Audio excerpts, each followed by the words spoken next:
예, 오늘 같이 상고하실 말씀은 로마서 12장 1절과 2절입니다. 신약 255페이지 로마서 12장 1절부터 봅니다. 그러므로 형제들아, 내가 하나님의 모든 자비하심으로 너희를 권하노니 너희 몸을 하나님이 기뻐하시는 거룩한 산 제사로 드리라. 이는 너희의 드릴 영적 예배니라. 너희는 이 세대를 본받지 말고 오직 마음을 새롭게 함으로 변화를 받아 하나님의 선하시고 기뻐하시고 온전하신 뜻이 무엇인지 분별하도록 하라. 기도하시겠습니다. 하나님 아버지, 오늘 저희는 하나님의 사랑을 받은 당신의 백성들이 하나님께서 베풀어 주신 사랑에 대한 당연한 반응으로 무엇을 하나님께 돌려드려야 하는지 그 은혜의 말씀 속으로 들어가고자 합니다. 부디 마음을 열고 하나님께서 부어주시는 은혜의 진정한 의미 깨닫고 그 길로 걸어가는 저희 될 수 있도록 저희 손을 잡아 인도하여 주옵소서. 예수님의 이름으로 기도 올립니다. 아멘.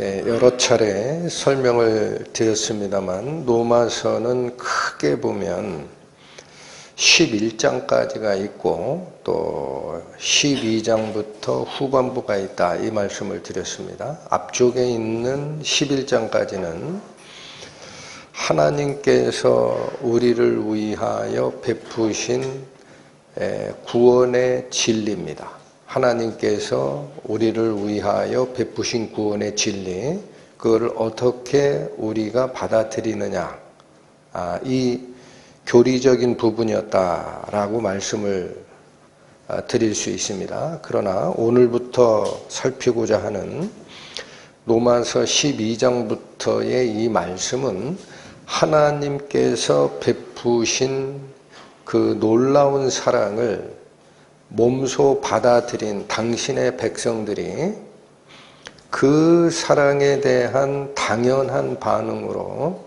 우리가 어떻게 살아갈 것인가 라는 이야기가 시작된다라는 겁니다.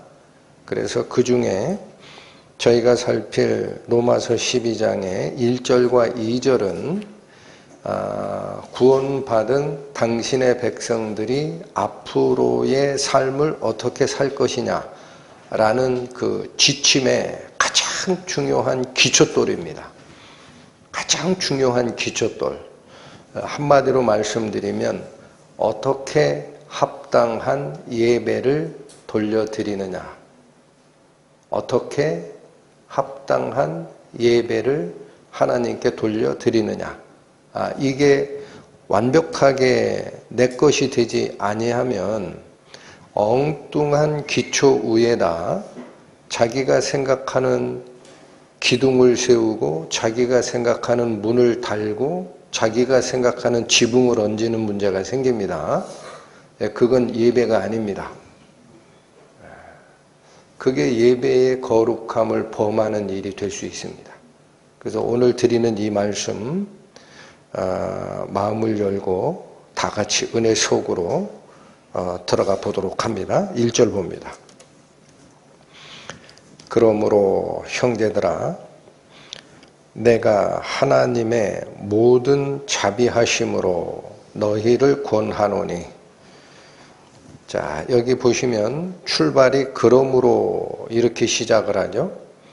그러면 이런 접속사가 의미하는 바가 우리에게 굉장히 중요한 것을 전달할 때가 있습니다. 지금이 그렇습니다. 여기서 그러므로라고 하는 이 접속사는 지금까지 설명했던 것에 대한 당연한 결론이 이어진다라는 사인입니다. 지금까지 설명했던 것이 뭐죠? 로마서 1장에서 로마서 11장까지 지금까지 설명했던 것이 뭐죠? 요약하면 하나님을 떠나서 my way, 자기의 길을 걷던 사람들이 있어요. 이거를 성경에서는 뭐라고 표현합니까? 죄인이라고 합니다. 사람을 죽이고 도둑질한 거를 죄인이라고 하네요. 성경에서 얘기하는 죄라는 sin이라는 이것은 하나님을 떠나 하나님을 배반한 길로 가는 그 행동들을 전부 죄라고 합니다. 그래서 다시요. 하나님을 떠나서 my way, 내 인생길을 살련다 라고 가던 그 죄인들을 하나님이 부르셨어요. 얘야, 잘못된 길이다 하고 부르셔가지고 다른 걸 주신 게 아닙니다. 집을 주고 밥 먹을 걸 주고 옷을 주고 한 게 아닙니다. 당신의 생명을 줬어요. 이걸 꼭 기억하시라는 겁니다.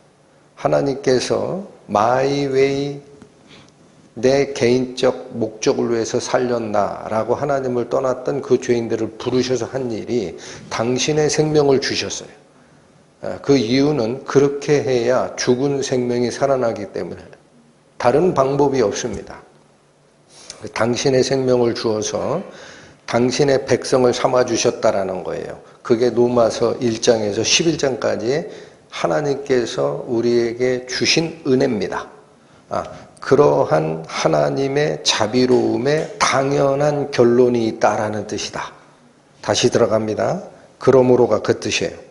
그러므로 형제들아, 여기도 마찬가지죠. 형제들아라고 부르는 이 무리들은 하나님께 돌아온 사람을 지칭하는 말입니다. 그래서 은혜를 받은 여러분들이여, 그런 뜻이죠. 내가 하나님의 모든 자비하심으로 너희를 권하노니, 자, 하나님께 은혜를 받은 사람들에게 내가 권면하고 싶은 게 있다라는 겁니다.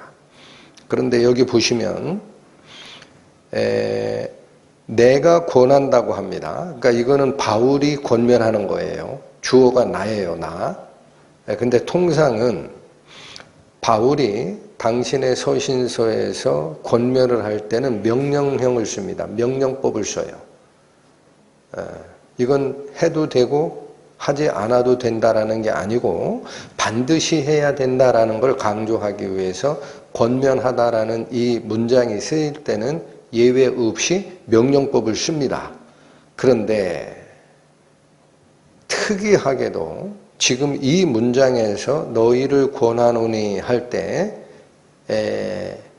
이 문법의 형식을 쫓아 들어가면은 명령법을 안 씁니다. 직설법입니다. 조금 특이합니다. 바울의 다른 서신서는 다 명령법을 쓰는데 여긴 왜 명령법을 안 쓰고 직설법을 썼느냐라는 거면 내가 너희를 권하노니 그 사이에 들어간 말이 있어요. 다시 보세요. 내가 너희를 권하노니 사이에 들어가 있는 게 뭐죠? 하나님의 모든 자비하심으로가 들어갑니다. 그래서 자,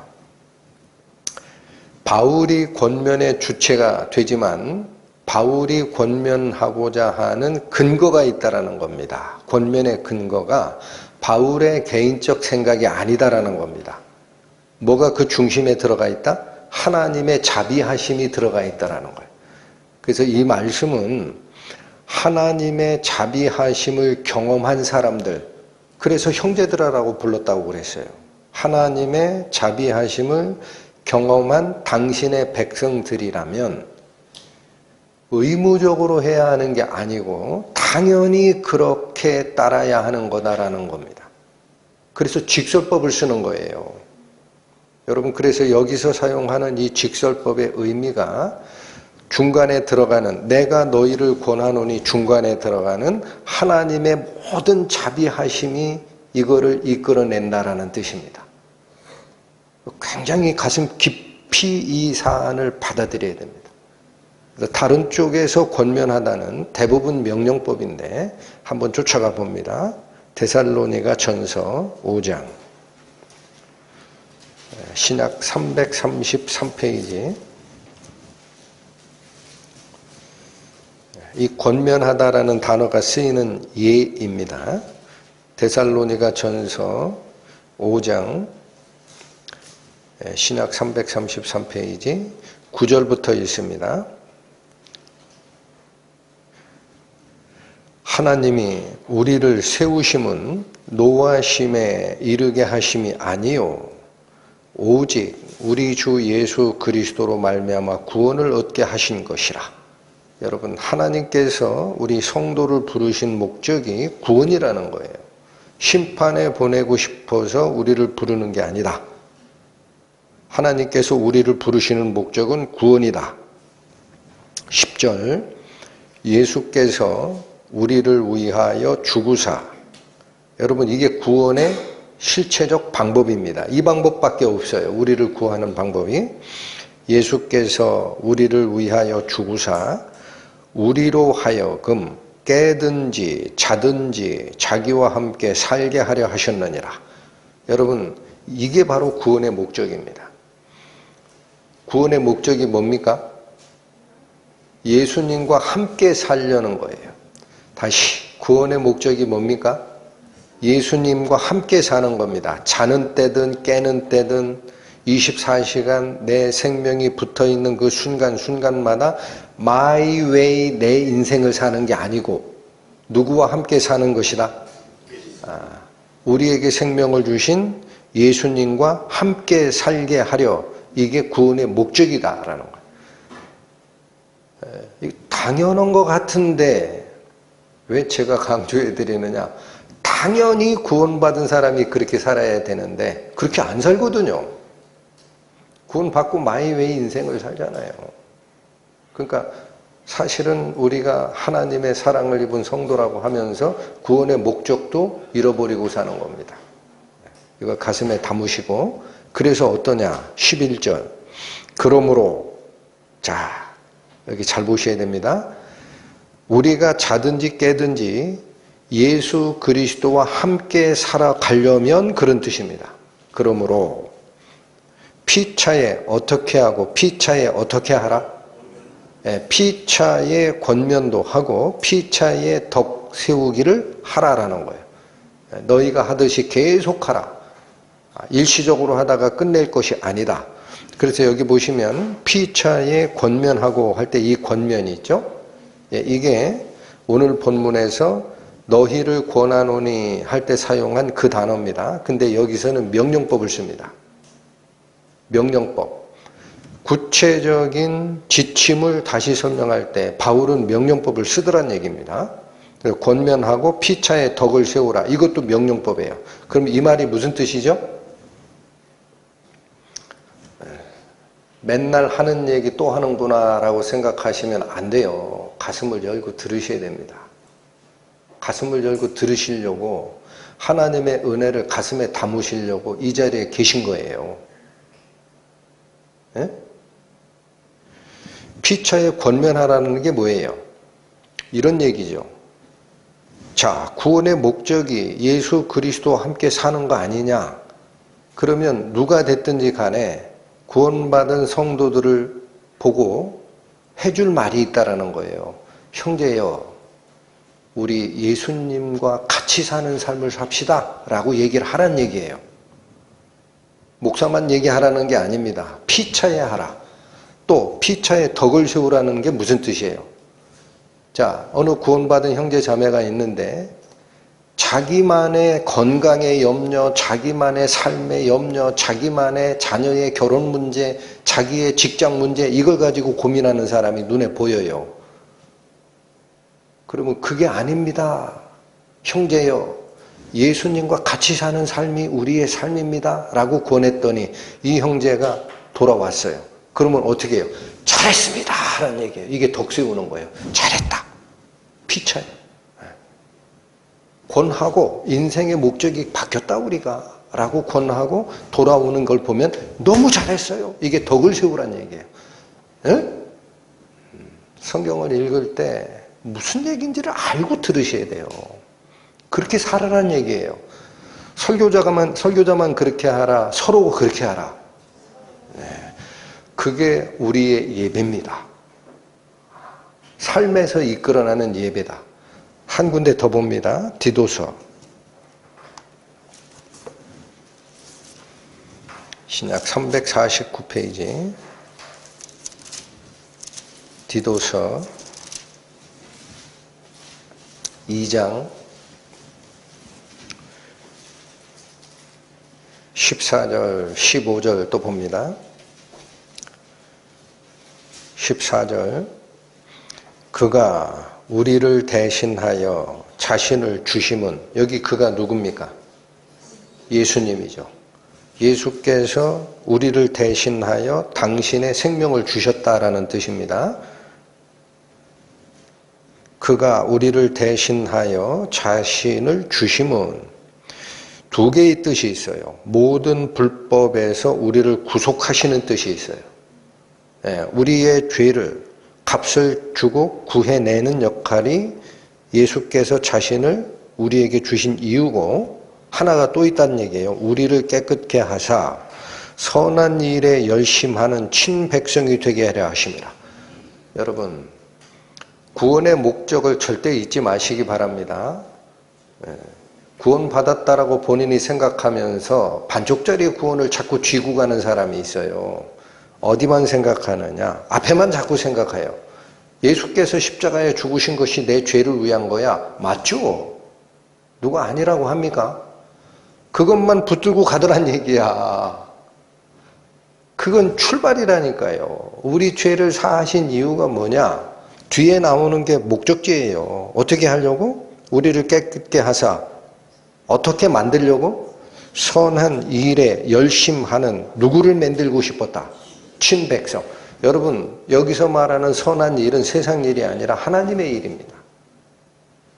그러니까 그 목적을 위해서 가야 되는데, 죄사함 받았다고 나는 자유를 얻었다, 그리고 나서 다시 마이웨이 인생길을 가면 그게 구원일까?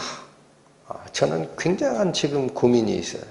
그게 그 사람이 진짜 구원 받은 건가? 인생의 목적이 안 바뀌었는데 안 삼아줬다는 얘기잖아. 그러면 그래요, 안 그래요? 여러분, 구원이 우리가 원한다고 돼요. 예수 그리스도께서 은혜를 베푸시고 받고 줘야 돼요. 후자죠. 여기 구원의 목적이 뭐라 그랬어요? 죄에서 우리를 값주고 구해내셔서 깨끗게 하신 후에 뭐를 만들기 위한 거다?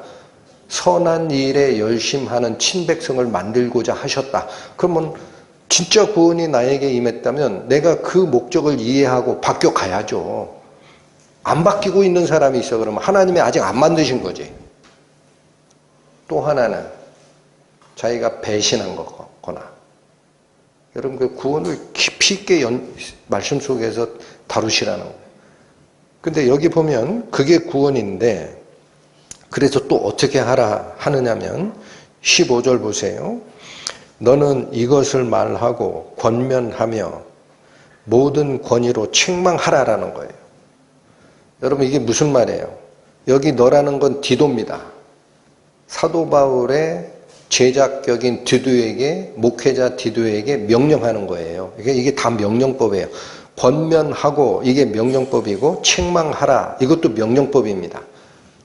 그 명령을 주는 것은 뭐냐면, 이것들을 말하고 권면하라라는 거는 우리가 구원을 받았으면 선한 일에 열심하는 백성이 됐으니 딴 눈 팔지 마십시다 라고 권하라는 거예요. 그 다음에 이걸 이해를 못하고 자기의 일신상의 문제를 가지고 하나님께 기도하고 복 달라고 하고 문제 해결해 달라고 하고, 하나님을 수단화시켜서 기도의 자리에 내려오시게 하고 하는 모습을 보이면 어떻게 하라는 얘기예요? 책망하라. 가만히 있어라. 책망하라. 어떻게 책망하라? 모든 권위를 다 동원해서도 그거 잘못됐다, 지적하라. 그게 목회자의 일이다. 이렇게 할 때에 예배의 경건함이 쓰는 겁니다. 여러분, 잘못된 걸 보면 모든 권위를 동원해서, 디도는 목회자예요 지금. 그러니까 여기 보십시오. 이런 모든 것이 우리가 구원을 받고 예수 그리스도와 같이 살아가는 자가 됐다라는 말과 여기 있는 말씀처럼 우리가 구원을 받고 선한 일에 열심을 내는 친백성을 만드셨다라는 것이 같은 뜻이에요. 그렇게 됐을 때 전부 명령법을 쓰는데 오늘 본문으로 돌아오십니다. 다시 로마서 12장 1절에 그러므로 형제들아 내가 하나님의 모든 자비하심으로 너희를 권하노니 할 때 주어가 나고 권하다가 동사입니다. 그런데 이 문장에서는 명령법을 쓴다, 직설법을 쓴다. 그게 무슨 뜻이다? 그걸 깊이 있게 생각하시라는 거예요. 여러분 생각을 해보세요. 하나님의 모든 자비하심을 경험한 자에게 그 사람은 하나님의 자비에 대해서 마음에 감사와 감동이 없는데 명령해봐야 무슨 소용이 있어요? 예? 바울이 명하는 근거가 뭐라고 돼 있어요? 제가 하나님의 모든 자비하심을 경험한 자들이요 이 뜻이에요. 그러면 하나님이 우리에게 사랑을 베푸셨으면 의무로 하라라는 얘기를 하면은 그게 무슨 은혜가 있습니까? 하나님이 베푸신 은혜에 우리는 어떻게 반응을 해야 되느냐라는 거죠. 감사함으로 마음속에서 우러나오는 자발적 순종으로 반응해야 되지 않겠냐. 그래서 직설법을 쓴다라는 사실이 굉장히 중요하다는 거예요. 그게 뒤에 나오는 우리의 예배의 근간입니다. 여러분 예배는 의무로 드리려면 예배가 아니에요. 그건 종교입니다. 종교 의식에 사로잡힌 거예요. 응? 항상 감사가 밑에서 뿜어 올라오는 것이 예배가 돼야 된다는 얘기입니다. 이걸 잊지 말자.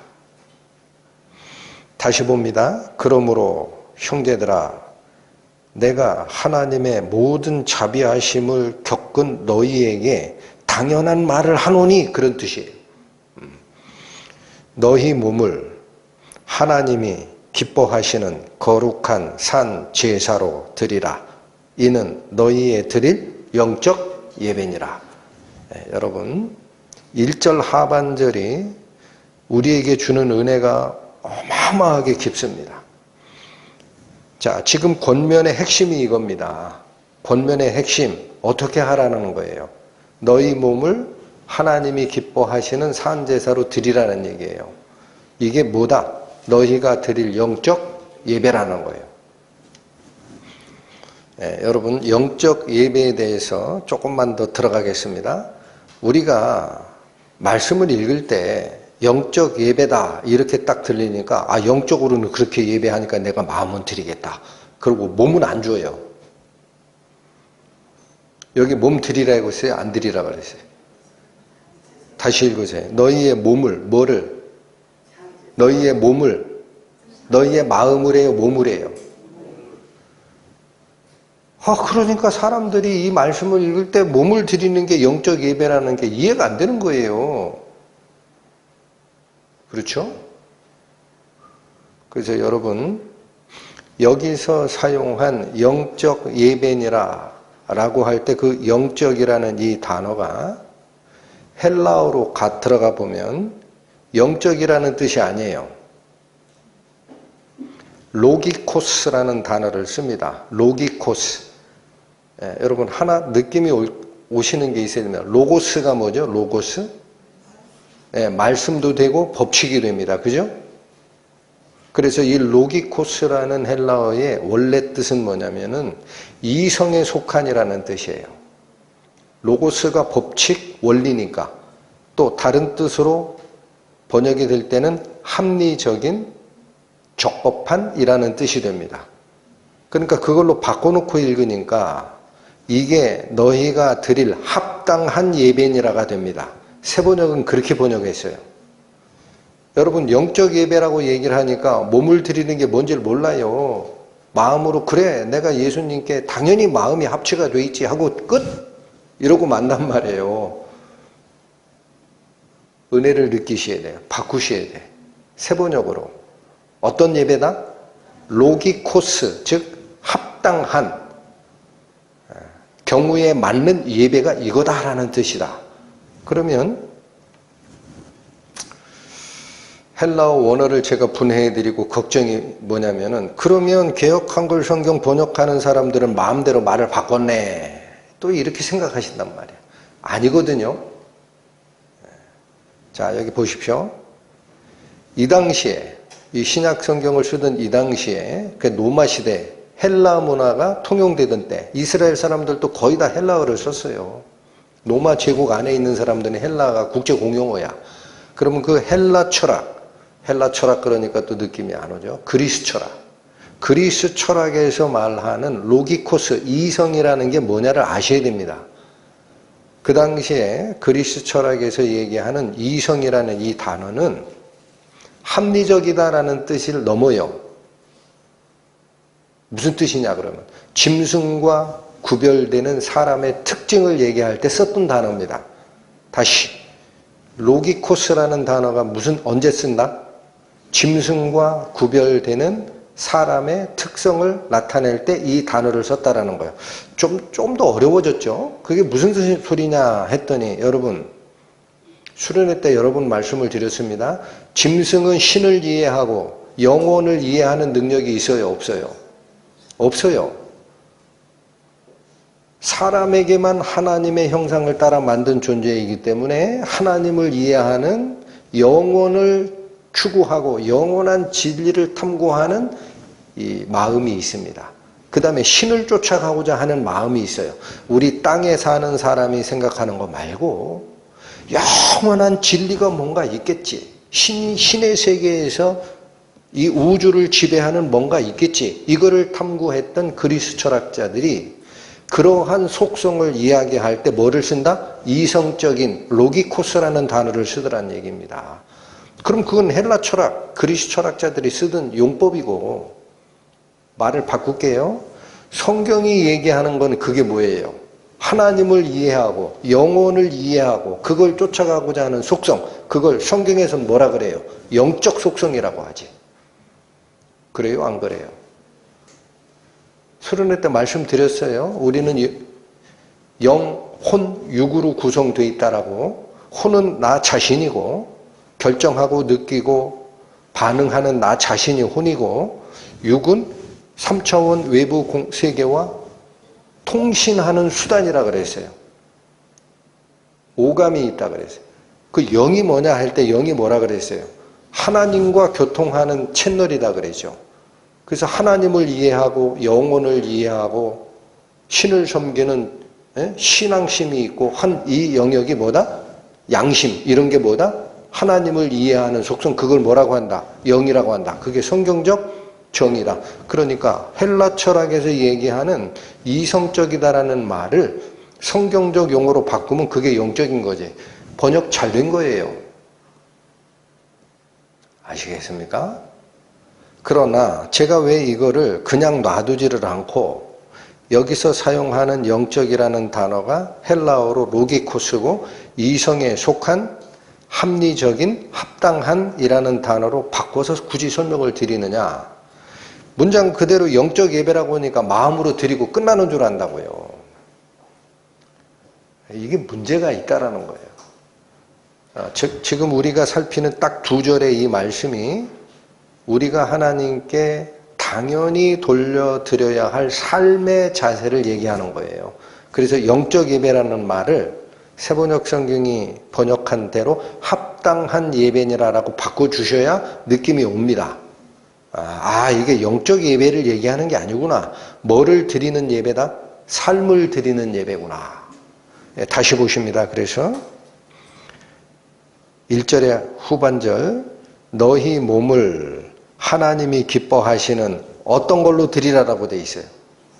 이게 뭐예요? 합당한 예배래요.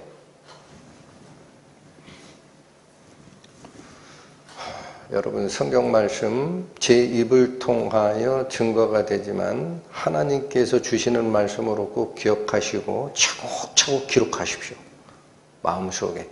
예배에 대한 기본 개념이 잘못되어 있어요. 지금 제 눈에. 그래서 교회의 예배가 경건을 잃어버리고 있다고 지금. 아무렇게나 하면 되는 줄 알고 와. 여러분 합당한 예배가 뭘로 지금 표현되더라? 거룩한 산 제사라고 표현이 되더라. 그러면 여기 보십시오.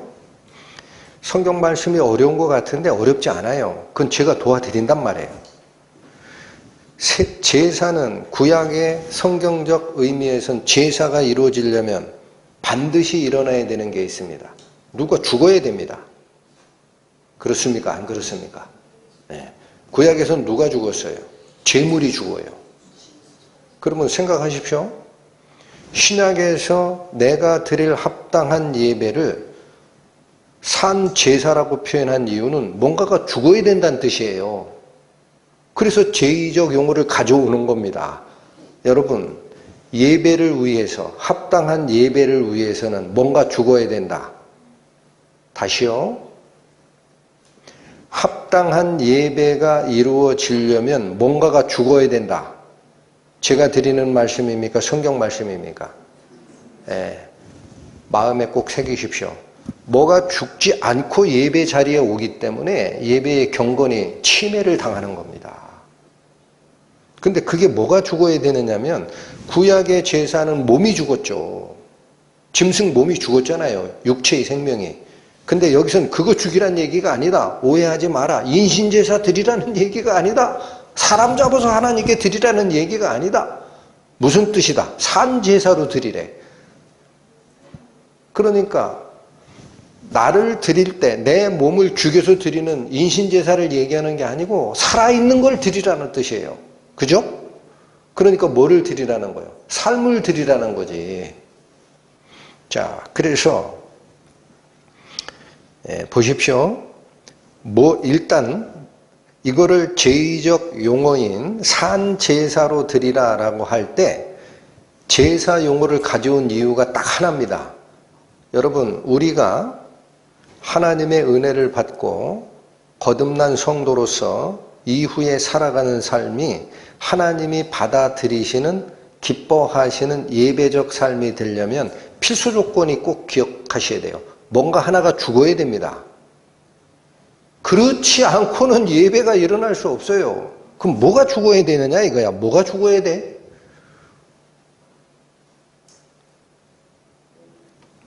로마서 6장 갑니다. 로마서 6장 신약 247페이지.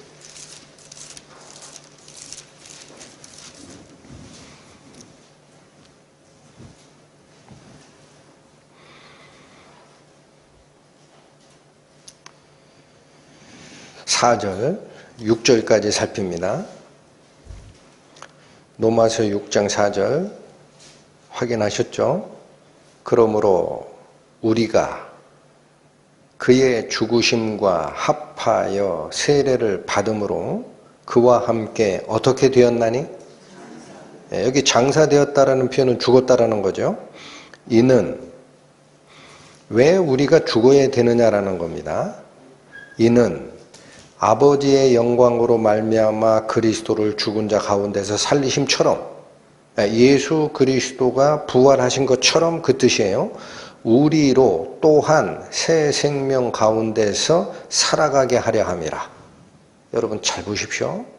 새 생명 가운데서 행하게 하려, 새 생명 가운데서 걸어가게 하려, 새 생명 가운데서 인생의 길을 밟아나가는 삶을 살려면 뭐가 전제로 앞에 서야 됩니까? 죽음이 있어야 됩니다. 이게 조금 전에 저희가 살피셨던 데살로니가 전서 5장 10절에 깨든지 자든지 그와 함께 살게 하려 함이라. 기억하십니까? 그게 구원의 목적이라고 그랬어요. 구원의 목적. 우리를 다시 살려준 이유는 그리스도와 함께 우리가 잠을 자든지 정신이 깨어있든지 그리스도와 함께 살아가는 자 되게 하려 우리를 구원했다 그랬어요. 그런데 여기 보시면 그리스도와 함께 살아가는 삶이라는 표현 대신에 뭐로 바뀐 겁니까? 새 생명 가운데서 살아가게 하려. 여러분 똑같습니다. 성경 말씀이 우리를 인도하는 길은 어렵지 않아요.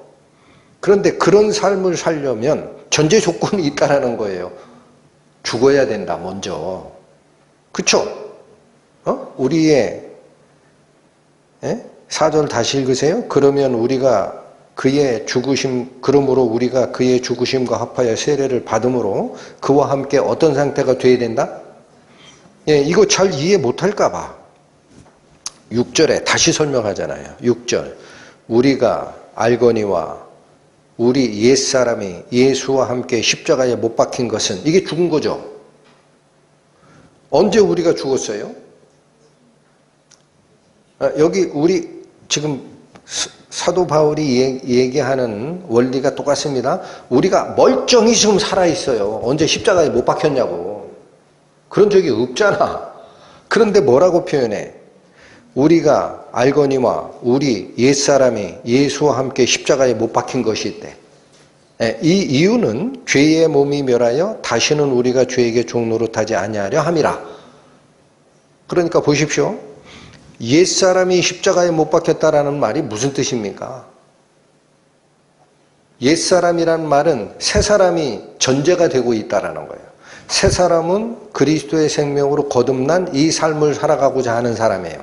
옛사람은 뭐예요? 나 자신은 변화가 없지만 옛날에 내가 있어요. 옛날에 나. 그 옛사람이 뭐냐? 옛날 방식으로 살던 자아가 있다라는 겁니다. 옛날 방식이 뭐예요? 옛날 방식. 세상적 가치관에 세상적 목적을 가지고 그런 인생 항로를 걸어가던 옛날에 내가 있어요. 이게 어떻게 돼야 돼요? 십자가에 죽어야 됩니다. 그래야 뭐가 살아나요? 새 생명 가운데서 걸어가는 삶이 가능하다. 알아듣고 계십니까? 그게 예배가 가능한 출발이라는 거예요, 여러분. 그게 예배가 시작되는 출발선이다. 뭐가 죽지 않고는 예배가 일어날 수 없다. 옛날 나의 방식을 추구하던 내 속사람이 있어요. 과거의 나. 그게 죽어야 된다는 겁니다. 그렇지 않고는 어떻게 새로운 삶을 살아가는 삶의 헌신이 예배거든요. 이루어질 수 있겠냐. 오늘 본문으로 다시 돌아오십니다. 자, 이 1절의 하반절, 너희의 몸을 하나님이 기뻐하시는 거룩한 산 제사로 드리라. 이것이 너희가 드릴 합당한 예배니라. 이 말씀에서 합당한 예배로 바꿔주시는 게 가르침이 많다라는 말씀을 드렸고, 그 예배를 산 제사라고 바울이 표현하는 이유는 뭔가 하나 죽어야 된다라는 거다. 그 죽음의 대상이 뭐냐? 우리 육체적 생명을 원하시는 게 아니더라. 뭐를 죽여라? 옛사람을 죽여라. 그러니까 여러분, 하나님을 쫓아가는 구원 후에 경건한 삶의 완성, 성화의 얘기를 할 때 자아를 죽이십시오라는 얘기를 과거에 많이 했어요. 성경을 어떻게 읽으시는지 어떤 분들은 따져요. 따지신다고. 성경에 자아를 죽이라는 말이 어디 있냐? 할 말이 없어요. 예? 여러분, 성경에 휴거라는 단어가 나옵니까? 안 나옵니까? 없죠. 근데 있죠. 그 사건은. 그죠? 그리스도께서 하늘로부터 재림하시면 우리 몸이 변하여 공중에서 예수 그리스도를 영접하리니 할 때 우리가 끌려 올려간다. 이게 한자로 표현한 게 휴거거든요. 그 사건이 있잖아요. 그런데 휴거가 없는데 왜 휴거라는 단어를 씁니까? 성경에 성화라는 단어가 없는데 왜 목사님은 자꾸 성화라는 얘기를 씁니까? 이런 얘기를 하는 분이 있다고요. 똑같은 얘기를 하는 겁니다. 여러분, 실제 하나님이 받아들이는 예배적 삶이 이루어지려면 전제 조건 뭐가 죽지 않고는 안 된다? 옛날 자아. 그게 없어. 성경에 없어. 그렇게 자꾸 걸리시는 분은 옛사람이라고 그냥 기억하세요. 옛사람 죽어야 된다. 살아야 된다. 그럼 옛사람이 살아있고는 예배가 일어난다. 예배가 일어나지 아니한다. 다시 보십시오. 그래서 이거를 이제는 통으로 읽겠습니다. 너희가 드릴 합당한 예배가 영적 예배라고 하니까 자꾸 정신만 드리면 되는 줄 알아요. 그게 아니라는 거야. 그래서 뭐냐? 너희 몸을 산제사로 드리래. 자, 몸을 산제사로 드린다라는 말을 뭐라고 표현할 수 있을까요? 몸을 산제사로 드린다. 헌신. 내 육체를 죽이라는 얘기가 아닙니다. 실제로 여기 목을 끊으라는 얘기가 아니에요. 내 몸을 산 상태에서 하나님께 바쳐라. 그 뜻입니다. 그게 뭐예요? 헌신. 드릴 헌, 몸신. 얼마나 쉽습니까? 그러니까 예배는 어떻게 된다? 삶을 하나님께 드리는 것이 돼야 된다. 응? 그래서 다시 가십니다. 조금 전에 살폈던 로마서 6장 다시 가세요. 로마서 6장 247페이지.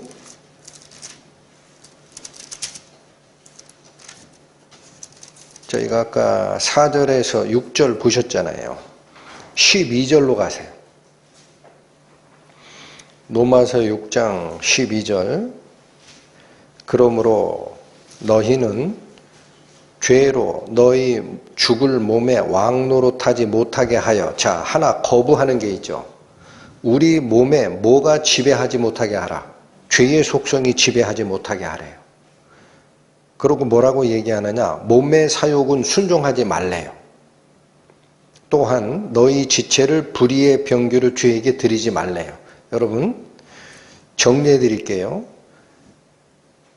너희 몸에 죄가 왕노릇하지 못하게 하려면 두 가지를 막아라라는 얘기입니다. 두 가지를 막아라. 첫 번째 제시한 게 뭐를 막아라? 뭐를 막아라? 몸의 사욕을 쫓아가지 말라. 여러분 여기서 말하는 사욕이라는 것은 사적인 욕심입니다. 몸이 원하는 사적인 욕심들이 있어요. 잘 먹어야 되고 잘 입어야 되고 건강해야 되고 병이 없어야 되고 또 내 일신이 다른 사람들보다 세상에서 존경을 받으려면 성공해야 되고 많이 공부해야 되고 좋은 직장 가져야 되고 이런 것들 이게 우리 몸이 우리에게 요구하는 사적인 욕심들이에요. 이 사적인 욕심을 쫓아가라 쫓아가지 마라. 여러분 여기 굉장히 중요한 원리가 나옵니다. 수련회 때 제가 그렇게 이 짧은 입으로 증거하고 싶었던 게 이겁니다. 사람들은 죄 그러면 뭐라고 생각하느냐면요. 불의한 일을 한 걸로 생각해요. 남의 돈을 훔쳤다든지 남이 안 볼 때 음란한 짓을 했다든지 또는 누구를 죽였다든지 사기쳤다든지 이런 것들이 죄라고 생각을 해. 여러분 그게 죄가 아니다라는 얘기를 드리는 게 아니에요. 그건 죄가 열매를 맺은 거예요. 우리 눈에 보이는 모습으로 형태를 만든 거야. 그런데 그 저 속에는 뭐가 있는 거죠? 욕심이 있는 거예요. 육체가 요구하는 욕심이 뿌리예요. 뿌리. 그래서 여기 잘 보십시오. 죄가 너희 죽을 몸에 왕노릇하지 못하게 하는 방법이 두 가지라는 거예요. 첫 번째 뭐를 쫓아가지 마라. 욕심 쫓아가지 마라. 그리고 거기서 끝나질 않아요. 또한 너희 지체를 무엇으로 죄에게 드리지 마라? 불의의 병기로. 이게 실제로 잘못된 일들을 하지 말란 얘기예요. 그러니까 어디가 앞섭니까? 우리가 알고 있는 죄된 행동을 하지 마라가 앞섭니까? 네 몸이 요구하는 사적 욕심을 쫓아가지 말라라는 권면이 앞섭니까? 뭐가 앞섰어요? 몸의 사욕을 쫓지 마라가 앞에 있죠. 왜 그래요? 그게 죄의 원천이기 때문에 그래요. 죄의 원천. 그래서 여기를 끊어내지 못하면 이 사적 욕심을 끊어내지 못하면 나머지 행동적으로 죄를 안 짓는다고 해서 나 깨끗해 라고 얘기하는 것이 전부 가짜입니다. 그래서 이 두 가지를 정리를 하시고 그 다음에 주는 말씀이 있습니다. 13절 마저 읽죠. 또한 너희 지체를 불의의 병기로 죄에게 드리지 말고. 이게 하지 말아야 될 두 가지. 자 이제 해야 할 두 가지가 나옵니다. 오직 너희 자신을 죽은 자 가운데서 다시 산 자 같이 누구에게 드려요? 자 이거는 반대입니다. 너희가 너희의 사적 욕심을 쫓아가지 말라가 금지였다면 그러면 어디를 쫓아가느냐? 하나님을 쫓아가라는 얘기야.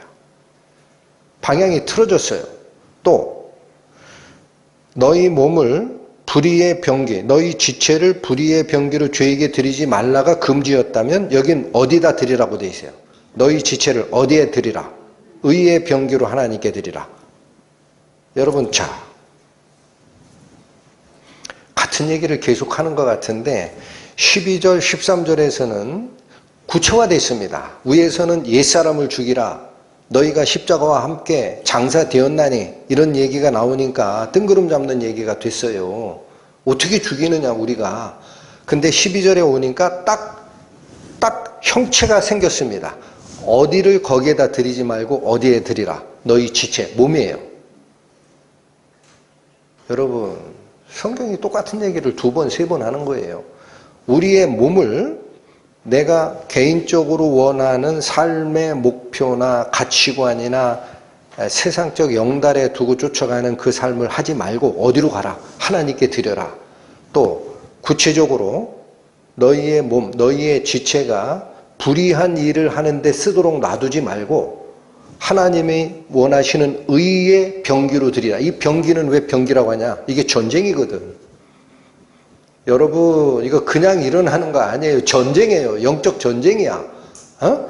과거에 엄마 뱃속에서 태어날 때 근본적으로 가지고 있었던 성공하고 싶은 마음, 많이 누리고 싶은 마음, 좀 더 소득을 얻고 싶은 마음, 성공하고 싶은 마음, 다른 사람한테 존경받고 싶은 마음, 이 모든 것들이 하나님께 자신을 드리는 일에 반대란 얘기예요, 여러분. 여기가 중요해요. 반대다. 이 2개가 동시에 존재할 수 있다? 2개는 동시에 존재할 수 없다. 여러분. 그래서 다시 우리 생각해야 됩니다. 나 죄 안 져라는 말을 다시 생각하셔야 돼요. 사기치지 않고 폭력 행사하지 않고 음란한 짓 실제로 하지 않고 남 등쳐먹지 않고 그랬다고 내가 죄인이 아닌 게 아니고 어디를 떠나지 못하며 여전히 죄 속에 있는 거예요. 나의 사적 욕심 속에 사로잡혀 있으면 하나님의 예배에는 못 온다라는 겁니다. 죄와 하나님은 함께 할 수 없다. 그러므로 너희가 옛날 죄의 속성을 스스로 쥐고 있으면서 하나님께 헌신하는 예배를 드린다는 말은 어불성설이다. 둘 중 하나다. 둘 중 하나다. 그래서 여러 가지 교훈이 있잖아요. 보십시오. 누가복음 가보세요. 누가복음 16장. 122페이지 펴보십니다. 누가복음 16장 13절 보십시오. 예수님께서 직접 하신 말씀입니다. 누가복음 16장 13절 페이지로 신약 122페이지 찾으셨습니까? 지파인이 두 주인을 섬길 수 있다 없다? 없나니 혹 이를 미워하고 저를 사랑하거나 혹 이를 중히 여기고 저를 경히 여길 것임이니라. 여러분, 하나님은요,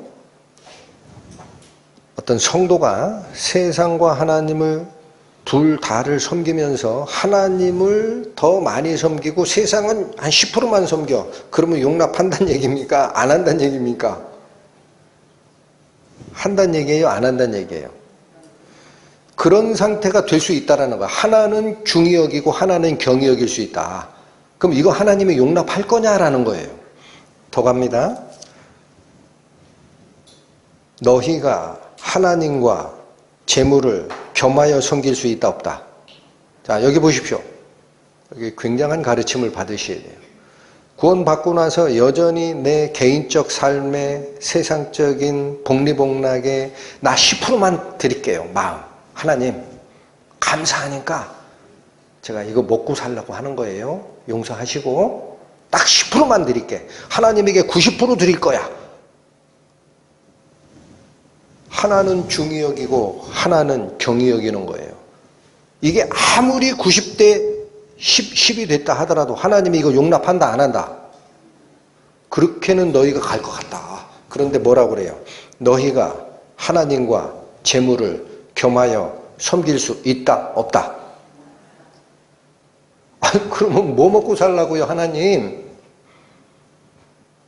실질적 질문이 나와야 되잖아요. 구원받은 성도는 그럼 재물 섬기지 않으면 뭐 먹고 살라고요? 답을 해주셔야지. 답해 주셨잖아. 예수님이. 뭐라고 그랬어요? 무엇을 먹을까? 무엇을 입을까? 염려하지 말라. 이런 것들은 이방인들이나 구하는 것이라. 하늘에 계신 네 아버지께서 너희에게 무엇이 필요한지 다 아시고 다 준비해 주실 거야. 너희는 먼저 뭐를 구하라? 하나님과 그의 의를 구하라. 그래 하면 이런 것들은 너희에게 더하여 주시리라.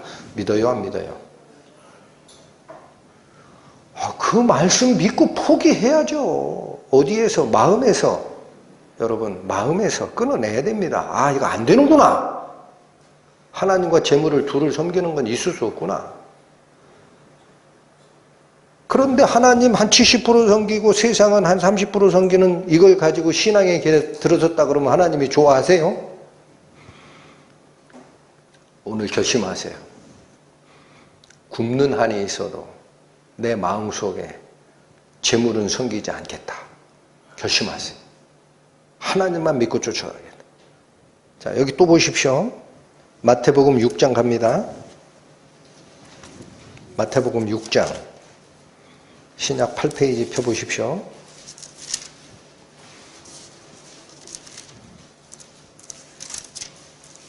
2절에서 4절 봅니다. 마태복음 6장 2절. 그러므로 구제할 때에, 여기 구제한다라는 말이 어렵죠. 남을 도와주는 거예요. 가난한 자를 도와줄 때에 외식하는 자가 사람에게 영광을 얻으려고 회당과 거리에 사는 것 같이 너희 앞에 나팔을 불지 말라.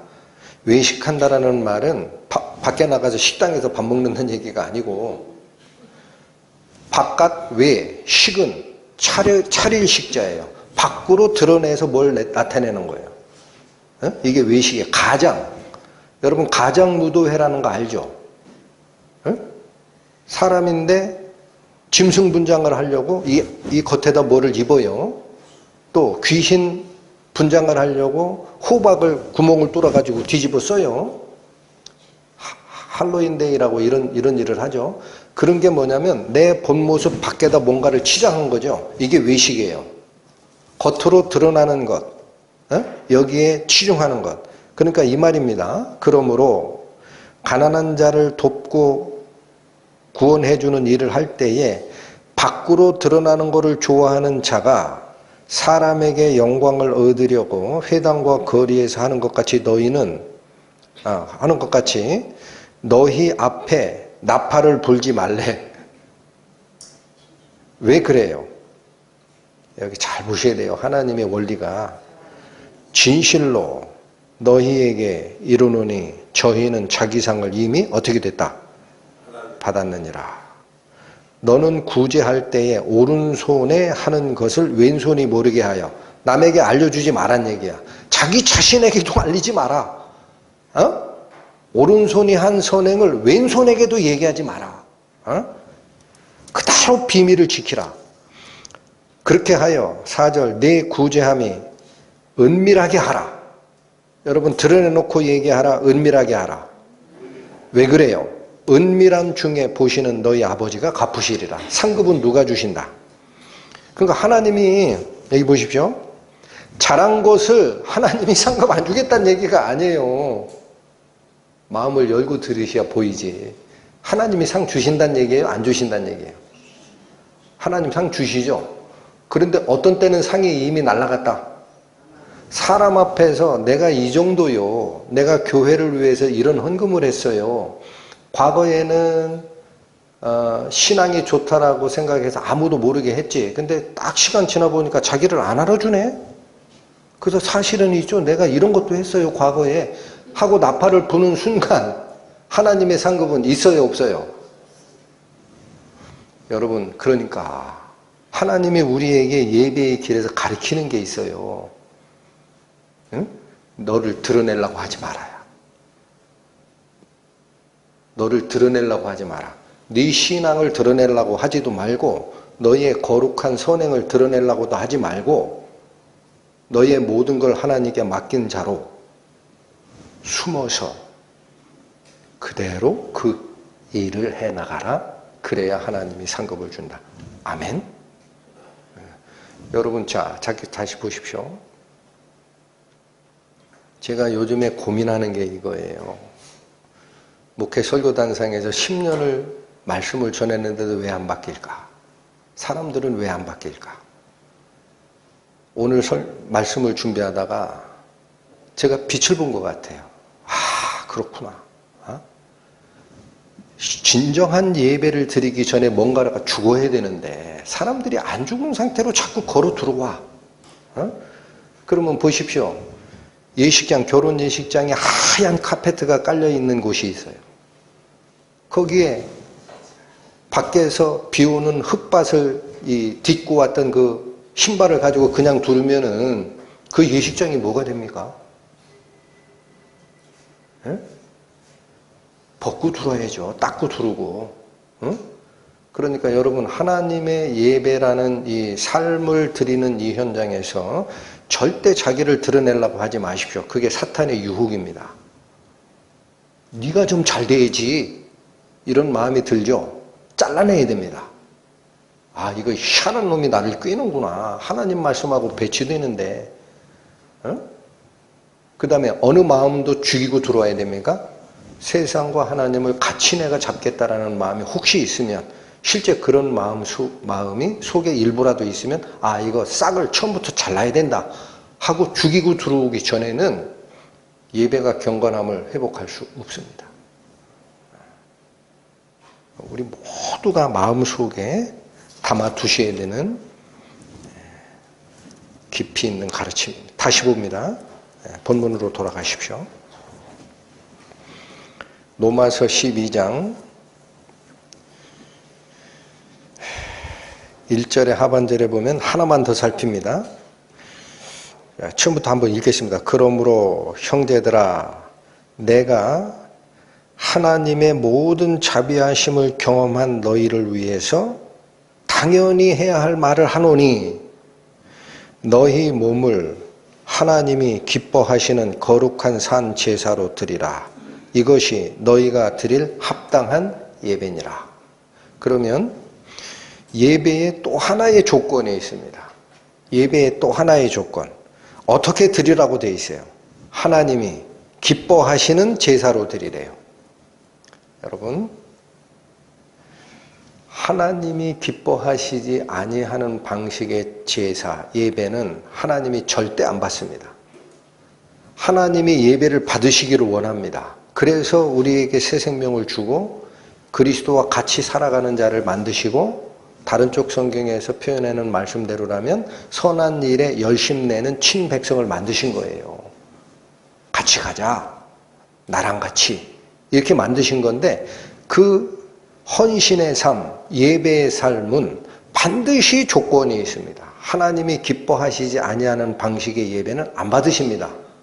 가인과 아벨이 제사를 드렸을 때 가인의 제사를 안 받으셨듯이, 그러니까 여기 엄청 중요하죠. 그럼 하나님이 뭐를 기뻐하시는가를 알아야 우리가 예배의 삶을 드릴 때 어떤 마음으로 가야 되겠구나, 이게 드러나죠. 시편 갑니다. 시편 50편 봅니다. 페이지로 구약 837페이지입니다. 시편 50편 보십시오.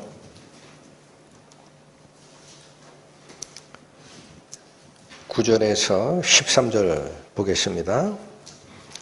내가 내 집에서 숫소나 내 우리에서 수렴소를 취하지 아니하리니. 자, 이거 말씀하시는 거는 하나님이에요. 하나님이 우리에게 꼭 하고 싶은 말씀이 이거예요.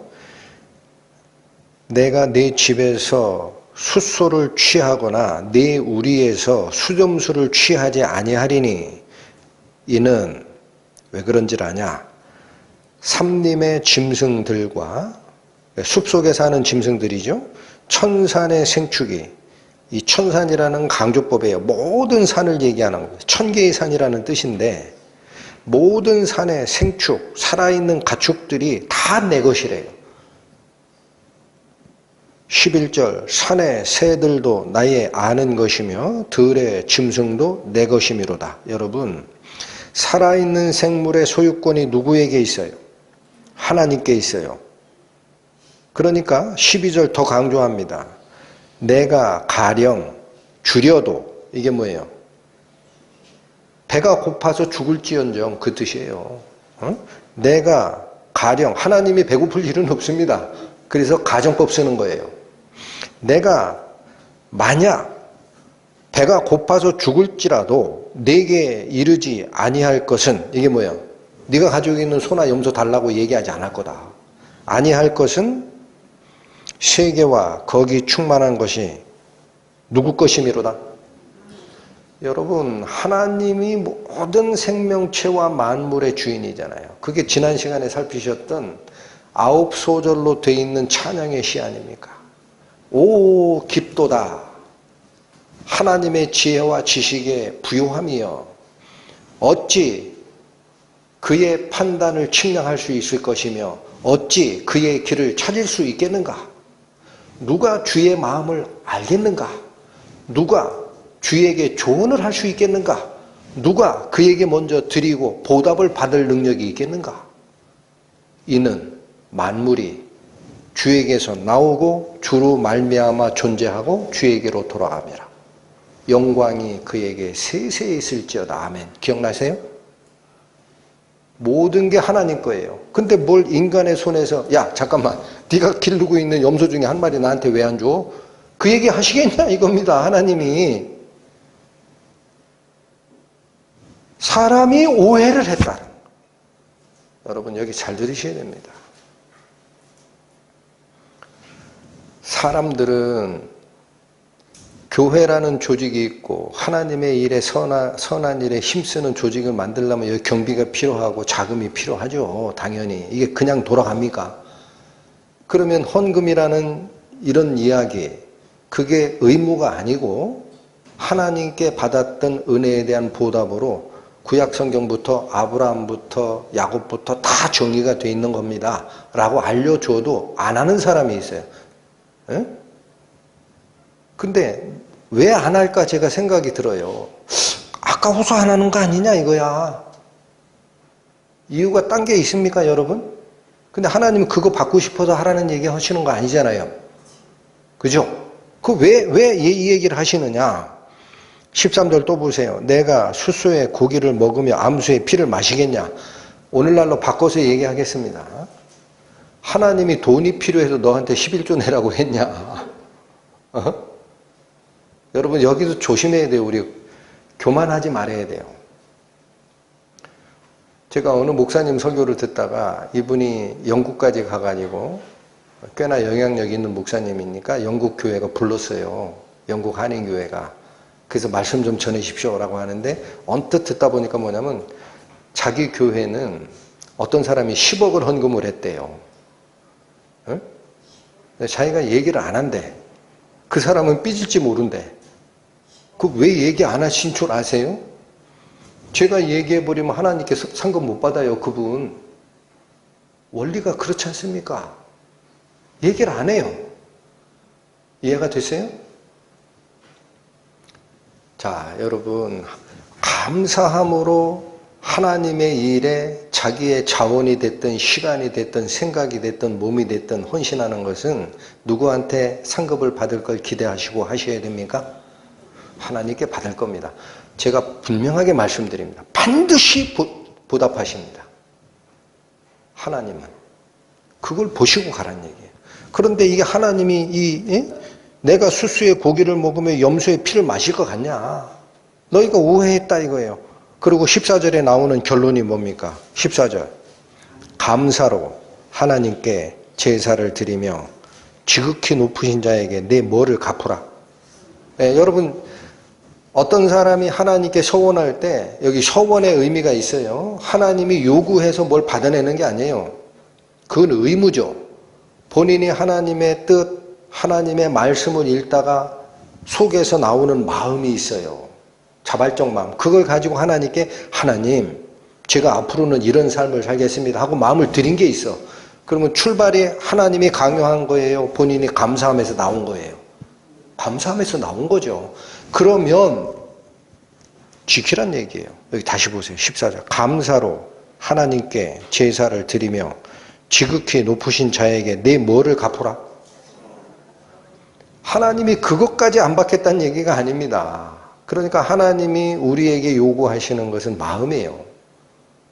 감사하면서 내가 하나님께 약조했던 것들이 있다. 그러면 그거는 하나님께 물질을 드리는 것이 아니고 뭐를 드린 거다? 내 마음을 드린 거야. 그건 꼭 지켜라. 예, 여러분 그래서 넘어가시면 23절 가세요. 다시 결론 짓습니다. 시편 50편의 마지막 절이에요. 감사로 제사를 드리는 자가 나를 어떻게 하나니? 그러니까 여러분 이 구약의 제사가 오늘 본문의 말씀이 바꿔치기 한 게 뭐냐면 신약 성도들이 드려야 하는 합당한 예배로 바뀐 거예요. 너희 몸을 거룩한 산 제사로 드리라. 이게 너희가 드릴 합당한 예배니라. 이 말씀으로 바뀐 거예요. 그러면 우리가 하나님이 기뻐하는 예배를 드릴 때에는 뭐가 빠지면 하나님이 안 받습니까? 감사가 빠지면 안 받습니다.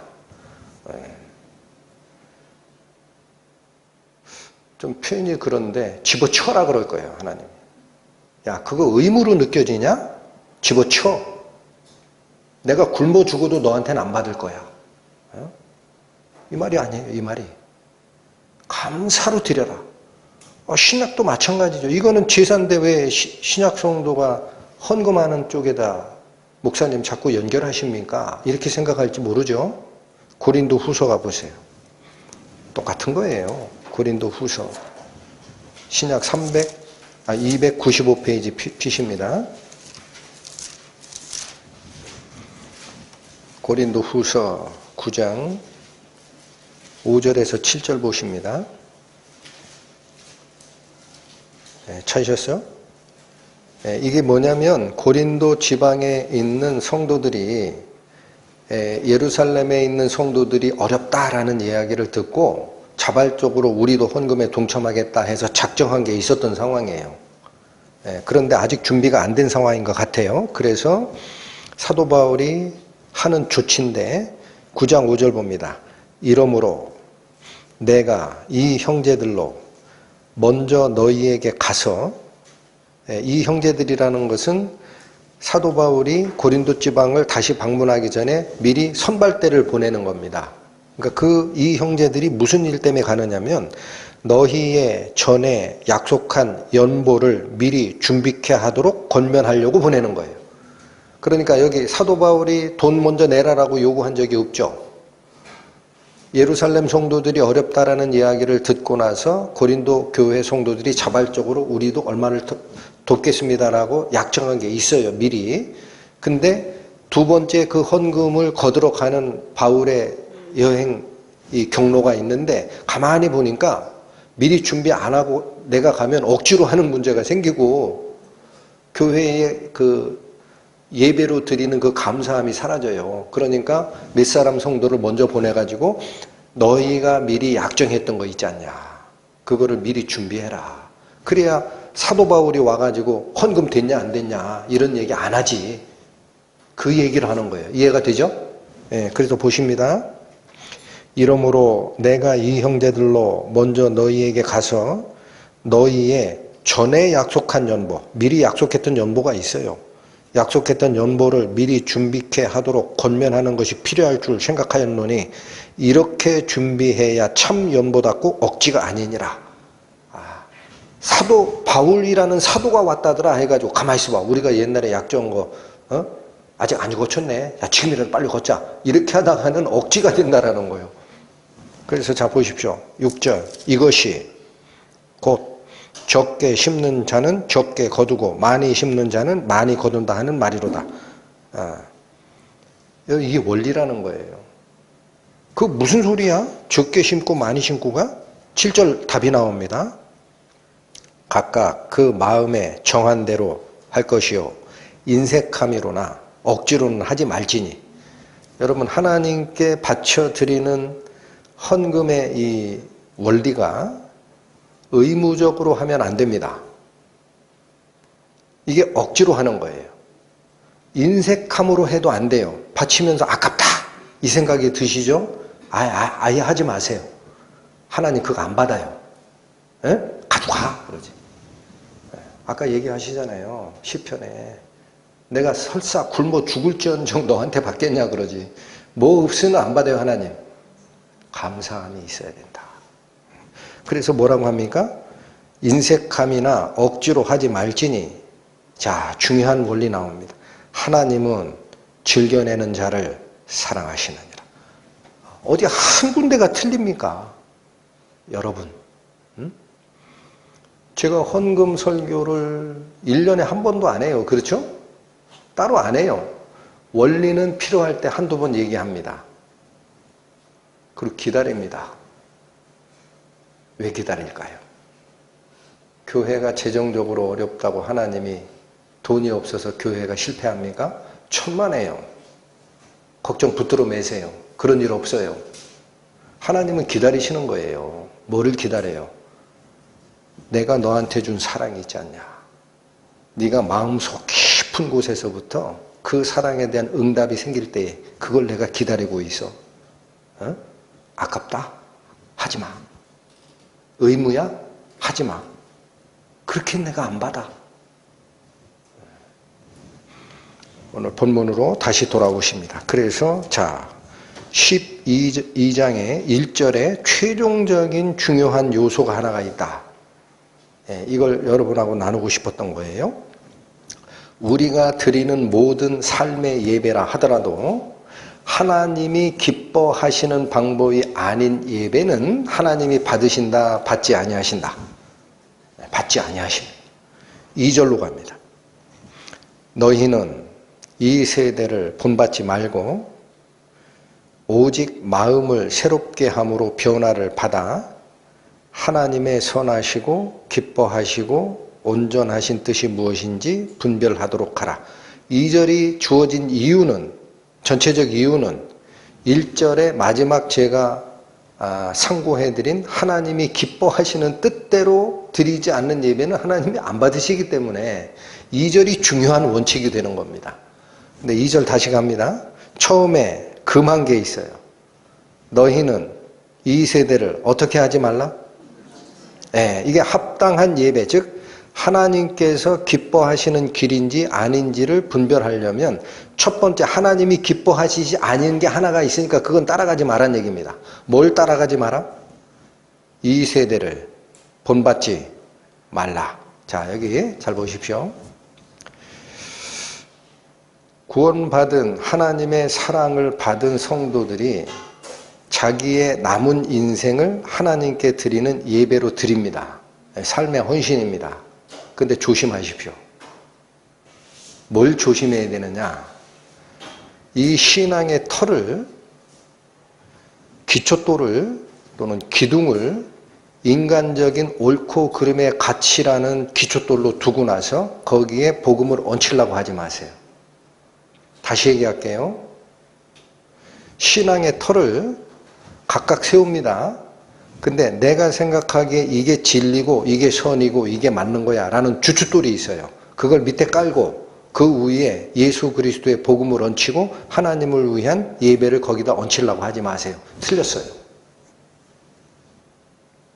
잘 들으셔야 돼요. 인간적인 가치 기준이 신앙의 주춧돌이 될 수가 없습니다. 예를 하나 들어드릴까요? 하나님께서 아브라함에게 미래의 예를 통해서 셀 수 없는 민족이 나올 거야 라고 약속했던 이삭 바치라고 하죠. 인간적인 원리로 그거 이해되는 분 손드세요. 손드세요. 따져야죠. 그러면 아브라함이 하나님 말이 틀리잖아. 왜 그러셔? 하나님이 약속했던 거 취소하시는 거야? 아브라함이 한마디도 해요, 안 해요? 왜 그래요? 내가 생각하는 의와 정의보다 하나님이 생각하는 의와 정의가 더 확실하다는 겁니다. 그게 믿음의 뭐가 돼야 돼요? 기초가 돼야 돼요. 맞아요? 틀려요? 하나 또 얘기해 드립니다. 모세를 통해서 백성을 출애굽시킬 때 십계명을 받으러 올라갔던 그 기간이 40일이 길다고, 야 모세 죽었다, 걔 믿지 말고 우리를 위하여 인도하신 따로 만들어 해가지고 아론이 황금송아지 사건 만든 거 기억하시죠? 하나님이 대노하셨죠? 모세가 하나님의 대언자로 뭐를 명했는지 아세요? 칼 차고 나와라. 레위인들이 나왔어요. 하나님 편에 속한 자는 나오라 그랬어요. 모세 내 편에 속한 자 나오라 그랬어요. 하나님 편에 속한 자는 나오라 그랬어요. 예, 잘 들으셔야 됩니다. 옆에 칼을 쳐라. 앞으로 가면서 이 문제에 주도했던 현장에서 너희가 본 증인이 있을 거다. 친척이든 친지든 친구든 다 죽여라. 하루에 얼마가 죽었어요? 3,000명. 인간적으로 이해되시는 분 손 드세요.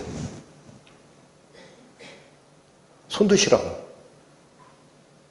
안 되잖아요. 근데 그 일이 있고 나서 모세가 하나님의 축복을 내립니다.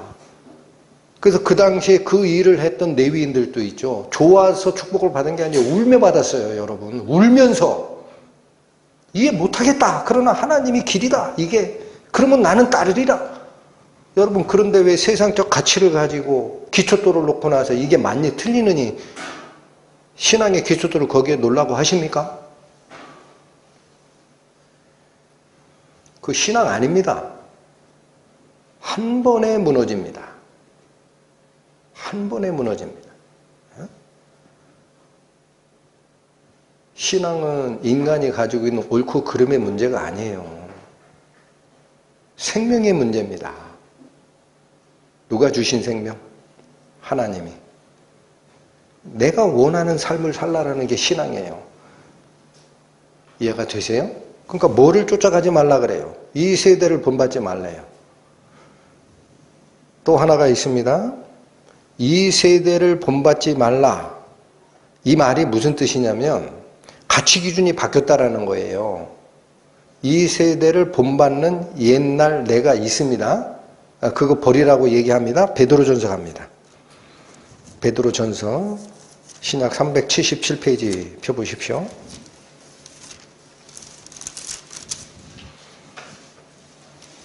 베드로전서 1장 14절. 너희가 순종하는 자식처럼. 예, 여기 자식처럼이라는 이 단어는 자식답게라고 바꿔주세요. 흉내만 내라는 게 아닙니다. 너희가 순종하는 자식답게 이전 알지 못할 때에 줬던 너희의 사욕을 본삼지 말라. 여러분, 여기선 뭐 쫓아가지 말라 그래요? 하나님을 모르던 옛날에 너희가 쫓아갔던 사사로운 욕심, 그걸 쫓아가지 말라는 얘기예요. 그러면 뭐를 쫓아가라는 얘기냐? 오직 너희를 부르신 거룩한 자처럼 너희도 모든 행실에 거룩한 자가 되라. 누구를 쫓아가라? 하나님께 순종하는 사람을, 그 가치관을 쫓아가라. 그래서 21절 가보세요. 21절. 너희는 저를 죽은 자 가운데서 살리시고 영광을 주신 하나님, 그 하나님을 그리스도로 말미암아 믿는 자니. 여러분, 우리가 하나님 믿는 것은 우리에게 베푸신 예수 그리스도의 죽음과 부활 속에서 하나님의 사랑을 발견하고 쫓아가는 거죠. 그렇게 믿는 자가 됐으니 너희 믿음과 소망이 어디에 있게 하려 하셨느니라. 그러니까 나머지 거는 여러분, 하나님의 공의를 내 마음속에서 인정을 안 하는 그런 못된 버릇이 있기 때문에 사람들이 인간적 가치관을 가지고 주추들을 놓는 겁니다. 이건 맞고 저건 틀리고. 하나님이 그런 판단을 받으실 분 정도밖에 안 돼요? 예? 하나님이 그 수준밖에 안 돼요? 하나님의 공의가? 아직 하나님을 이해도 못한 거예요. 하나님이 가장 공의로우신 분임을 꼭 기억하셔야 됩니다. 그분이 가장 사랑이 많으신 분임을 꼭 기억하셔야 됩니다. 그래서 그분은 자기 눈앞에 있는 죄를 절대 용납을 안 하시기 때문에 노아의 홍수 사건으로 세상을 심판하시는 거예요. 용서가 안 되니까. 너희가 돌이키지 않을 것 같으면 나의 진노가 이렇게 나가는 걸 기억하라. 어? 그렇다고 그분이 심판만 하십니까? 당신의 생명을 주어서 살리잖아요. 그 많은 사랑 보셨어요? 세상 어느 천지에 당신의 외아들을 우리를 위해서 죽이시고 우리를 그 속에서 살리시겠다 하는 약속 주시는 존재가 있으면 쫓아가십시오. 그런 존재가 있습니까?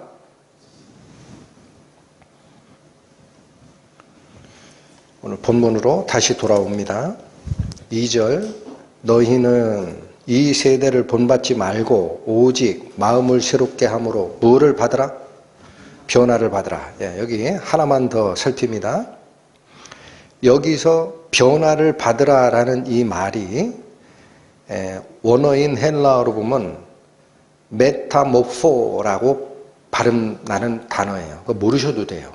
근데 이게 영어로 번역된 단어를 찾아가 보면 트랜스폼입니다. 트랜스폼, 폼이 뭐예요? 형태, 패턴이죠.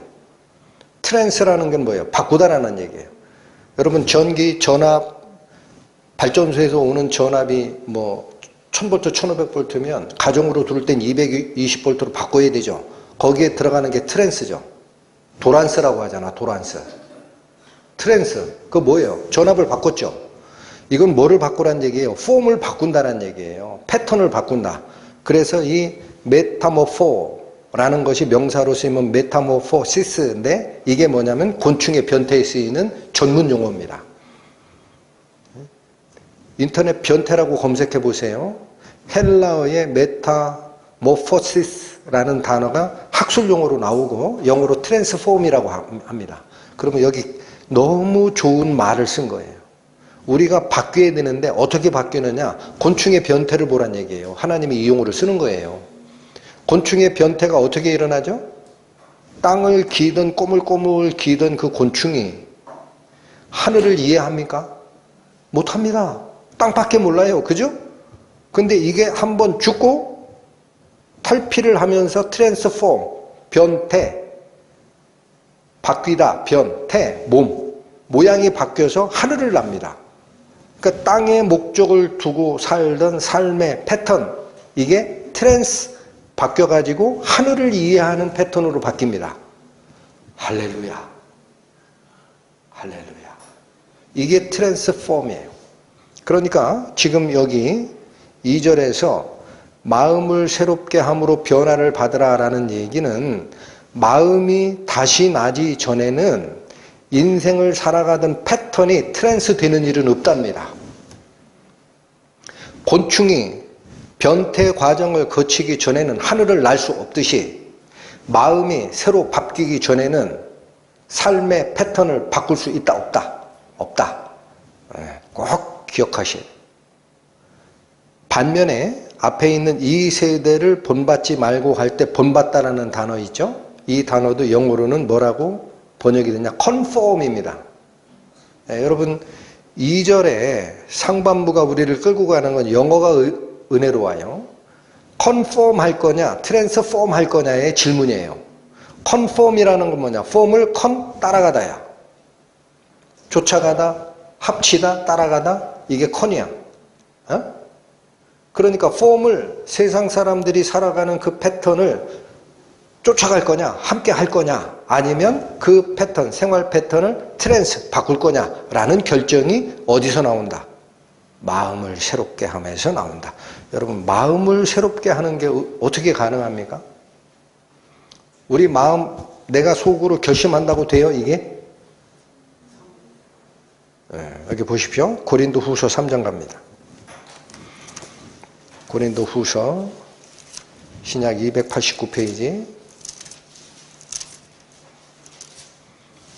새롭게 하고 변화를 받으라는 말이 오늘 본문에 나온 거죠.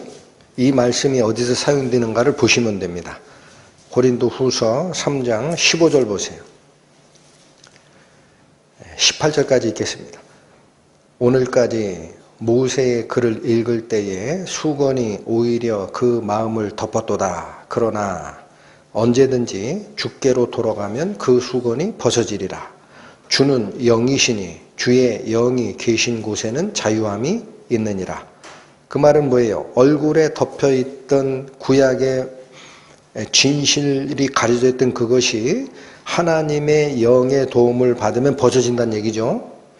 18절 우리가 다 수건을 벗은 얼굴로 거울을 보는 것 같이 주의 영광을 봅니다. 여기서 우리가 다라고 하는 우리는 누구냐? 하나님의 영을 받은 자들이에요. 하나님의 영을 받았기 때문에 전부 수건이 벗겨졌어요. 그래서 얼굴을 거울로 보는 것 같이 주의 영광을 이해를 합니다. 영적으로 보고 있어요. 그래서 저와 같은 형상으로 어떻게 된다 그랬어요? 화하여. 여기 화하다 이게 메타모포. 오늘 본문이 얘기하는 변하다. 트랜스폼입니다. 똑같은 단어입니다. 그렇게 바뀐다라는 거예요. 이거는 겉모양이 바뀌어요? 속에 있는 마음이 바뀌어요? 그렇죠. 화하여 영광으로 영광에 이르니 자, 이 일이 어떻게 일어나느냐? 곧 주의 영으로 말미암음이니라. 사람이 마음을 결심한다고 됩니까? 성령의 거듭나게 하심과 그분의 역사로 됩니까? 네, 여러분. 그래서 여기 마음을 새롭게 하여 변화를 받으라 할 때 그 새롭게 하다라는 것도 성령이 하시는 거예요. 여기도 한번 쫓아갑니다. 디도서 3장 신약 350페이지 펴보십시오. 디도서 3장 5절에서 7절 갑니다. 우리를 구원하시되 우리의 행한 바 의로운 행위로 말미암지 아니하고. 자, 우리가 하나님께 구원을 받는 것은 내 행동이 다른 사람보다 죄를 적게 지고 의로운 삶을 살았다 해서 구원을 받는 게 아니라는 거예요. 그럼 뭐냐? 오직 그의 긍휼하심을 조차 하나님이 우리를 불쌍하게 여기신 것 때문에 그 얘기예요. 이것 때문에 구원을 받아요. 근데 구원의 결과가 뭐냐? 중생의 씻음, 거듭나서 우리 죄가 씻겨나가는 것. 이것과 뒤에 걸 잘 보셔야 됩니다. 성령의 새롭게 하심으로 하셨다. 그러니까 여러분, 내가 거듭났다라는 거는 여기서 사용된 중생이라는 개념은 죄 씻음을 얘기하는 거예요. 이 구절에선. 그래서 중생의 씻음이라고 하는 거예요. 여러분, 거듭났다, 죄사함 받았다, 구원 받았다가 같은 단어입니다. 그래서 죄가 씻겨지고 끝나는 게 아니에요. 죄 씻음 받음과 그런 뜻이에요. 무엇으로 했다? 성령의 새롭게 하심으로 하셨나니. 그러니까 구원받은 자가 진짜 그 구원이 그리스도로부터 오신 살아있는 생명의 역사라면 성령께서 새롭게 하는 그 과정이 그 성도의 일생에 지나갑니다. 잘 보셔야 됩니다. 성령이 새롭게 한다고 되어 있죠. 이 새롭게 하심이 뭐예요? 오늘 본문이 얘기하는 오직 마음을 새롭게 함으로 변화를 받아 할 때 그 새롭게 함이에요. 그러니까 이게 둘 다가 뭡니까? 성령의 역사입니다. 그 우리는 우리 마음이 새롭게 되고 트랜스폼 되기 위해서는 할 게 딱 하나입니다. 할 게. 뭐 해야 돼요? 옛 자아를 십자가에 달고 모든 이후의 삶을 하나님께 맡기는 겁니다. 하나님, 당신의 생명으로 저를 살리셨으니 이제 이후의 삶은 성령의 도우심으로 나를 인도하소서. 부족하지만 제가 좇겠나이다. 이 결심. 그거 없이는 신앙생활이 되는 게 아니에요. 여러분, 그래서 여기 잘 보십시오. 이 마음이 새롭게 되는 것은 내 능력으로 한다, 성령의 도우심으로 한다. 네. 근데 구원 받고 나서도 있죠. 육체의 마음을 쫓는 자가 있어요. 아직 안 사라졌기 때문에. 이 경고의 말씀도 봅니다. 골로새서 2장 봅니다. 신약 326페이지입니다. 골로새서 2장.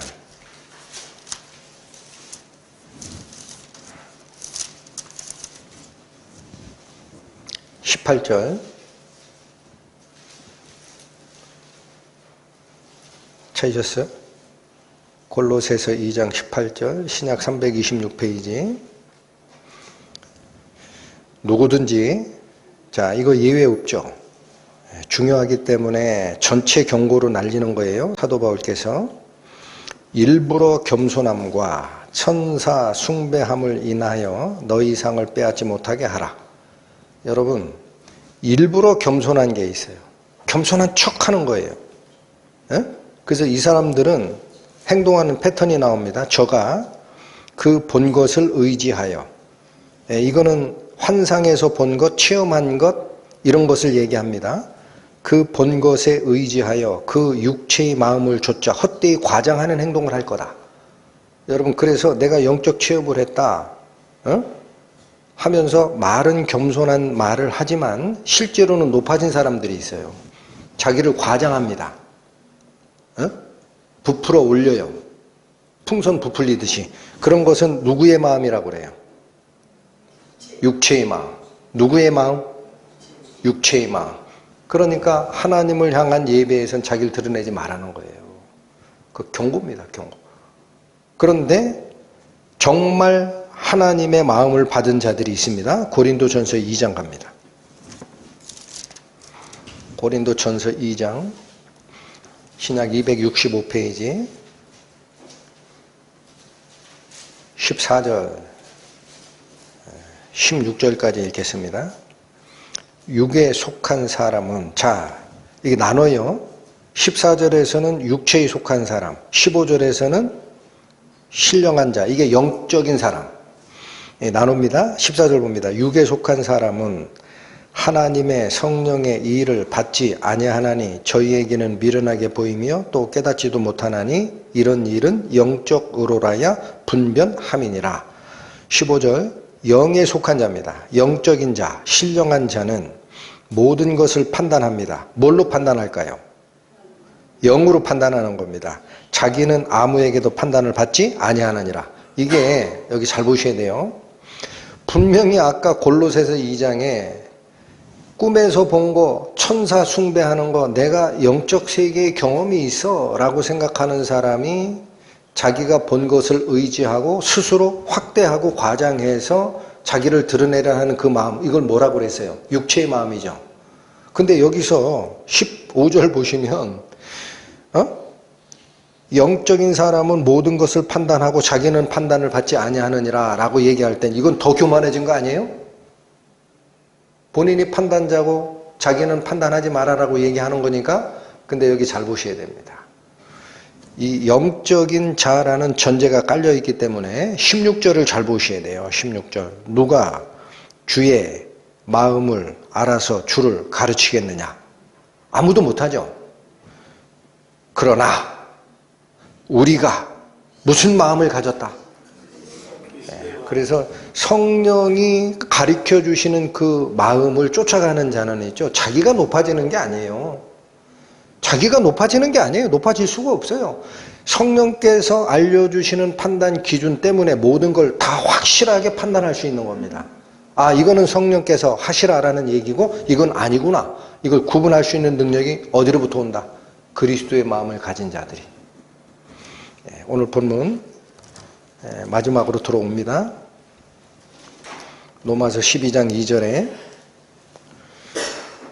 2절 너희는 이 세대를 본받지 말고 오직 마음을 새롭게 함으로 이게 내가 결심해도 된다. 성령이 도우셔야 된다. 도우심으로 변화를 받는다가 트랜스폼이라고 그랬어요. 삶의 형태를 완전히 바꾼다. 하나님의 선하시고 기뻐하시고 온전하신 뜻이 무엇인지 분별하도록 하라. 여러분 이 분별이 먼저 일어나야 하나님께 합당한 예배를 드립니다. 근데 요 마지막에 요 경고 말씀도 제가 말씀을 준비하다가 어떤 생각이 들었냐면 앞에서 제가 예시를 들었듯이 고린도전서 2장 16절에 우리가 그리스도의 마음을 가졌느니라고 했잖아. 그래서 여기서 끝나면 다시 교만해져요. 아, 내가 성령이 있는데 내가 성령대로 판단하는 거지. 쓸데없는 소리 하지 마세요. 어떻게 해야 하나님의 영적 판단으로 모든 걸 결정할까요? 질문 드리는 겁니다. 여러분, 하나님께서 주시는 성령의 마음에 연결이 돼 있죠, 당연히. 그런데 내 속에 뭐가 있음을 잊지 마셔야 돼요. 옛 자아가 있어요. 그 로마서 7장에 뭐라고 그래요? 내 속 사람은 하나님의 법을 즐거워하지만 내 속에 또 다른 법이 있어. 나를 죄와 사망의 법 아래로 사로잡아 가는 것을 눈으로 보고 있다. 하잖아.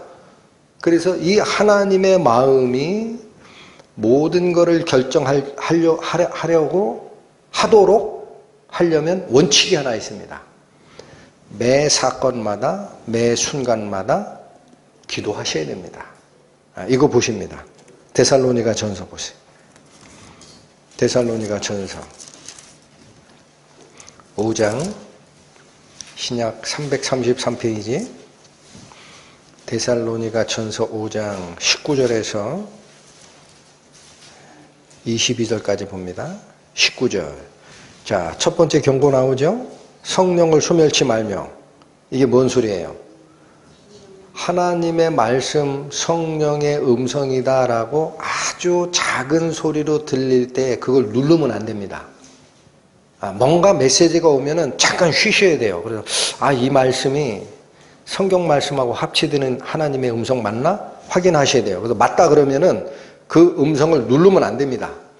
성령을 소멸치 말며 예언을 멸시치 말고. 이 말은 지금 말로 바꾸면 성경 말씀이에요. 성경 말씀 멸시치 말란 얘기예요. 말씀에서 뭐라고 돼 있으면 반드시 따르라. 자, 21절 중요합니다. 범사에 헤아려 좋은 것을 취하라.